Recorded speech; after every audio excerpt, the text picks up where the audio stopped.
భూస్థాపితం అయిపోయిన ఈ వైసీపీ పార్టీని మళ్ళీ పైకి తీసుకురావాలి అనే ఉద్దేశంతో పేర్నేని నాని గంజాయి నీళ్లు పోసి వైసీపీ పార్టీని మళ్ళీ ఏదో రకంగా బతికించాలి అని ఒక పన్నాగం పన్నాడు.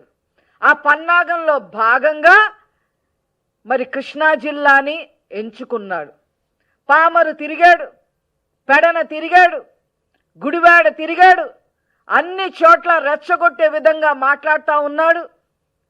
చీకటి అంటాడు, చీకట్లో అన్నీ చేసేయాలంటాడు, తెల్లారి ఎవరికీ తెలియకుండా వెళ్ళి పరామర్శించాలంటాడు. ఇష్టం వచ్చినట్టుగా వైసీపీ కార్యకర్తల్ని రెచ్చగొట్టే విధంగా ఇష్టం వచ్చినట్టుగా మాట్లాడుతూ ఉన్నాడు. అవినీతిలో దిట్టైన ఈ పేర్నేని నాని, 100 ఎకరాలు కబ్జా చేసేసిన ఈ పేర్నేని నాని, హైవేలు సైతం వదిలిపెట్టకుండా ఎకరాలు మింగేసిన ఈ పేర్నేని నాని, ఇక్కడే కాకుండా మహబూబ్ నగర్లో, విజయనగరంలో కూడా 1000 ఎకరాలు కబ్జా చేసేసిన ఈ పేర్నేని నాని, చేపల